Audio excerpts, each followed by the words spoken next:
Vous êtes arrivé au terme de cette série de tutoriels sur la SFML. Pour ceux que ça intéresse, sachez que j'ai publié à peu près 10 heures de formation sur Udemy si vous voulez aller encore plus loin avec la SFML et développer des jeux en 2D. Il s'agit d'un cours complet qui présente vraiment l'ensemble des fonctionnalités de la SFML qui vous permettront de mettre en place toutes les mécaniques de gameplay que l'on peut retrouver dans un jeu 2D.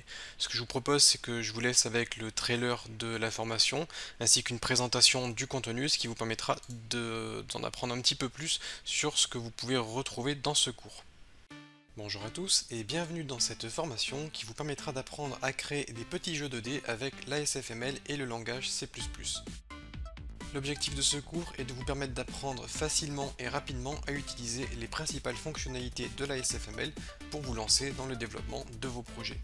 On découvrira les principales fonctionnalités que propose l'ASFML, afficher et animer des sprites, créer des niveaux en 2D, charger des maps depuis des fichiers externes, gérer les collisions entre le personnage et le décor. On verra comment utiliser un éditeur de niveau pour aller beaucoup plus vite dans la création de maps. On verra comment faire en sorte que le personnage puisse se déplacer sur les maps et on gérera les transitions entre plusieurs maps. Vous découvrirez comment attaquer des ennemis. On ajoutera des PNJ, des boîtes de dialogue et tout un tas d'autres petites astuces qui vous permettront de rendre vos jeux encore meilleurs. Si vous souhaitez vous lancer dans la création de jeux avec la SFML et le langage C++, ce cours est fait pour vous. Je vous dis à tout de suite dans la prochaine vidéo. Bonjour et bienvenue dans cette vidéo de présentation de la formation sur le développement de jeux avec la SFML et le langage C++. Dans cette vidéo, je vais vous présenter les différents chapitres auxquels vous aurez accès une fois inscrit à cette formation. Alors les chapitres sont classés par difficulté progressive. La section 1 vous apprendra vraiment les notions fondamentales de la SFML avec un petit rappel sur C++. On verra comment installer notre environnement de développement, télécharger les ressources. On fera un petit topo donc sur le langage C++, comment organiser notre code, afficher une fenêtre avec la SFML, puis on va commencer à utiliser quelques fonctionnalités essentielles comme la gestion des inputs, c'est-à-dire les entrées clavier-souris, et ensuite afficher des éléments à l'écran comme par exemple du texte.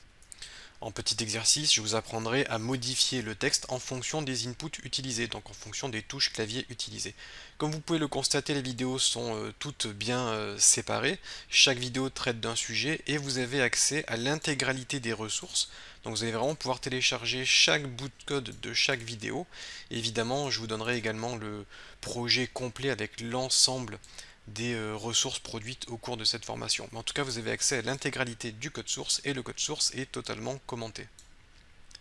Dans la section numéro 2, on va faire un zoom un peu plus précis sur l'affichage de textures et de sprites à l'écran.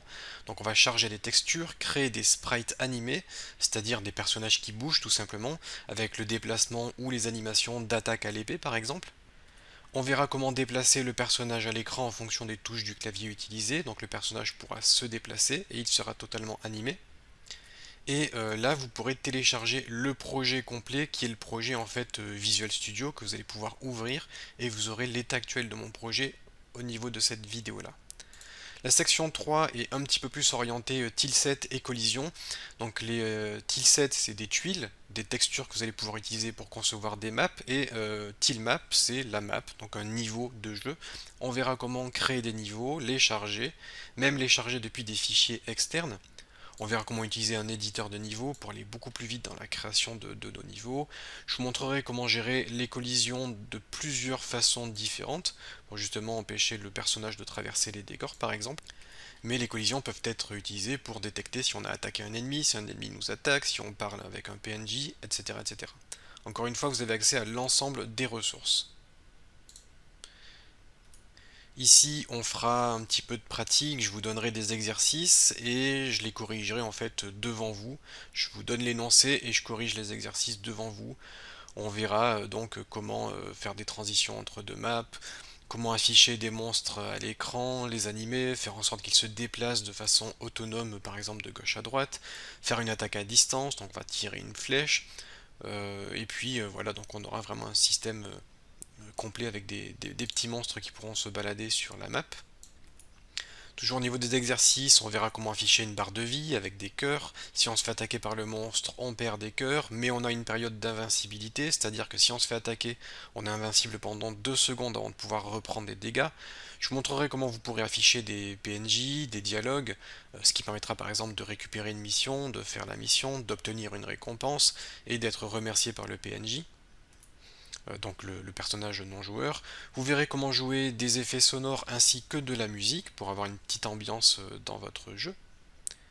Et comment sauvegarder des données dans des fichiers externes. Tout ça pour voilà, essayer d'avoir un code plus propre, plus maintenable et des fonctionnalités intéressantes. Donc voilà pour le cœur de cette formation. Il s'agit de la première version de la formation qui fait à peu près 8h30 de cours, mais bien évidemment, comme à mon habitude, j'ajouterai tout un tas de nouvelles vidéos bonus avec des exercices pratiques, des TP, des réponses aux questions. Donc je continuerai de faire vivre ce cours de façon à vous proposer du contenu et pour vous permettre de pratiquer tout simplement encore plus la SFML. Alors pour information, il y a pas mal de vidéos qui sont accessibles gratuitement, ce qui va vous permettre de tester la formation pour voir si ça vous intéresse.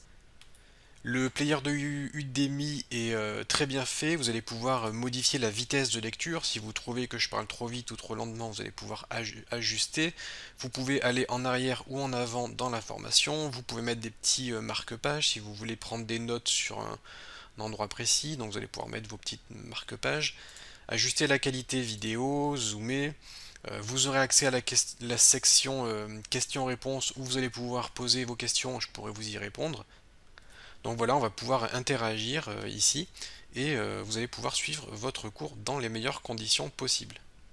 Sur ce, je vous dis à tout de suite dans la prochaine vidéo et bon visionnage.